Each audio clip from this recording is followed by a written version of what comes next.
Hello everyone. Now I am going to explain about another model welding problem. So this is one angle section ISA 80 mm by 50 mm by 8 mm and 12 mm gusset plate. This is the gusset plate and this is the angle section. Okay, now we are going to design length of the weld and full strength of that member, load. I mean how much load this weld is carrying and how much load, total load, and length of the weld and load which is carrying the weld. Okay, so this is our problem, and first we are going to find out the size of the weld. So to find the size of the weld, in page number 78, table number 21, the code specifies that minimum size of the weld we need to provide is 3 mm. That's why I took minimum size of weld as 3 mm, and maximum size of the weld is 3 by 4 by 8. 8 is thickness of this angle, 80 mm by 50 mm by 8 mm, that is thickness. So thickness 3 by 4 T, formula is 3 by 4 T. It is in page number 78. Code specifies that is 6 mm. So now the size of the weld is considered between 3 to 6 mm. So that's why I took 6 mm and I assume that 6 mm size weld. Okay, next, effective throat thickness we need to find out. So throat thickness is nothing but this is the welding portion. This is the welding portion. In this welding portion, this one is welding. This is the throat thickness from distance here to here. This is the throat thickness we need to consider, that is effective throat thickness, T equal to 0.7 into S. That is in page number 78, clause number 10.5.3 IS 800 2007, it is available. So 0.7 into S. S is the size of the weld. Size of the weld is 4.2 mm. Next, strength of the weld we need to calculate. For strength of the weld, our welding is 6 mm. So strength of 6 mm weld is Fu by root 3 into gamma mw into Te. This is also available in code book. So Fu value is ultimate stress, that is 410. This is available in table number 1, page number 14 in IS 800 2007. Next, gamma mw value is partial safety factor, that is available in table 5, page number 30, and that is throat thickness. T is throat thickness. So ultimately I got 79.53 kilonewtons, that is strength of the weld. Okay, nothing but a permissible strength. Next, we need to calculate again I draw the same diagram here. Okay, so now I am going to calculate the load, total load. First I assume the size of the weld, later I am going to calculate the load. This is the load, P value, this is the direction of the load, and P1 and P2. Okay, these three loads. This P1 is nothing but the weld is carrying the load, how much the weld is carrying, this this side weld, and how much this weld is carrying. Okay, this is the actual diagram. Okay, and this is P1 is how much weld how much load this welding carried and how much load this welding carrying. Okay, next, and in question he gave that 27.3 mm, that is center of gravity from the neutral axis. Okay, this is the distance from center of gravity, and 27.3 mm is available in steel tables book according to this section. ISA means Indian Standard Angle section. For this angle in steel table book, this value is available, CXX value is available. Next, we are going to calculate the moment. Yeah, see here. So this total distance is h from this top to this bottom. This total distance is h. So h, that is, if I take it as half, h1 and h2. h1 and h2 means total distance is h. This is h1 and this is h2. h1 plus h2 equal to h. Okay, so now I am taking moment at the line passing through L2. Okay, L2 means this is L2 means length of the weld. I am taking this as L2 or LW2. So I am taking moment here in this portion. At this portion, moment is here means this value is 0. We know the equilibrium condition, sigma m equal to 0, summation of moment. So moment formula is force into perpendicular distance. So I am taking the moment here. So this point is 0.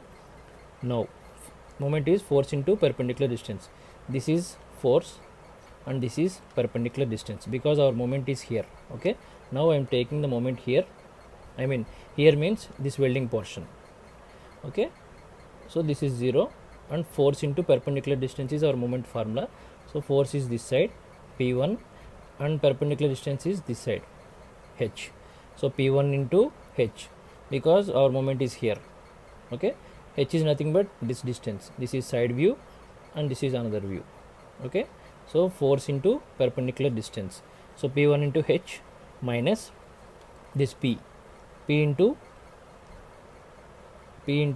this distance H1, force into perpendicular distance because our moment is here. Moment is here means nothing but this portion.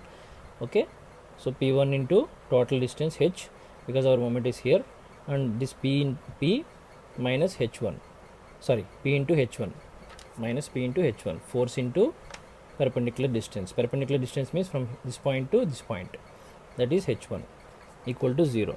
From that I'm finding P1 equal to PH1 by H.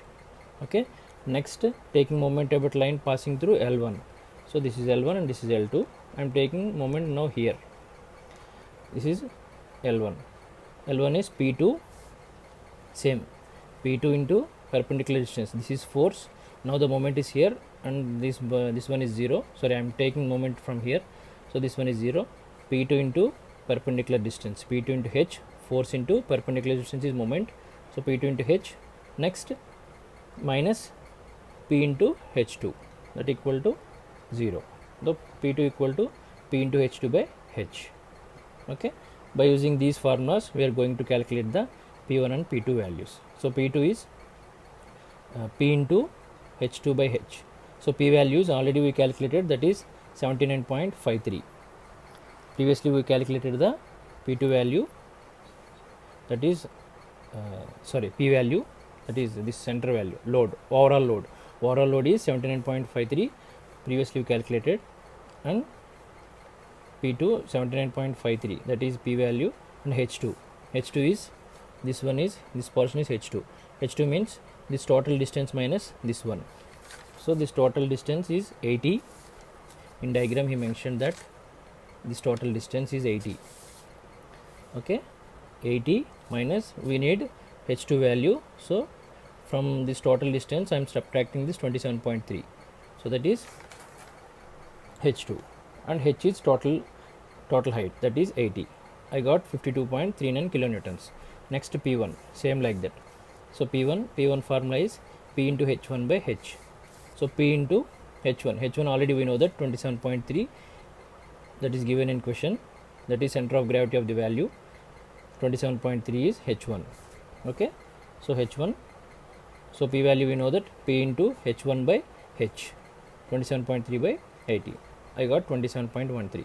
So by adding these two values, by adding 52.39 plus 27.13, we got the 79.53. That means total load is 79.53, and we are distributing the total load to these, how much load these two welds are carrying, we are calculated. So 79.53 is our total load. So 52.39 is one welding is carried that load, and 27.13 is another weld is carrying that load. So by adding these two values we got the 79.53 value. Okay, next, now on the basis of P1 and P2 we can find the LW1 and LW2. Okay, after finding these we are going to calculate LW1 and LW2. LW1 and LW2 means length of the weld. So when the member is subjected to compressive or tensile or shear force alone, the stress in the weld is given by, this formula is given by code book page number 80, class number 10.5.9. Okay, by using this formula we are going to calculate LW1. So Q equal to actual formula is Q equal to P1 by Te into LW. This is shear stress, and P1 is the length, that load, and Te is effective throat thickness, LW is the length of the weld. So I am taking that LW here and Q this side. So LW1 equal to P1 by Te into Q. So we know the P1 value 27.13, that is in kilonewtons. I am writing as 10 power cube. and 4.2 is throat thickness, and Q value is 79.53. That is our strength of the weld. I got 81.22 mm, so I mark it as 85 mm.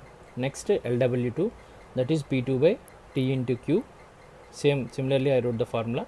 So P2 value is 52.39 by 4.2 into 79.53. Q is strength of the weld. So I got 156.84 mm, so I wrote it as 160 mm. So now I done both load and welding. So this is our ultimate problem, and after that we need to draw this detailing. Detailing means, in question he just mentioned the welding portion, but he didn't mention the length of the weld. So in detailing you need to mention like this. So this is 160 mm, that is LW2, and this is 85 mm weld, that is LW1. Okay friends, thanks for watching. Thank you so much.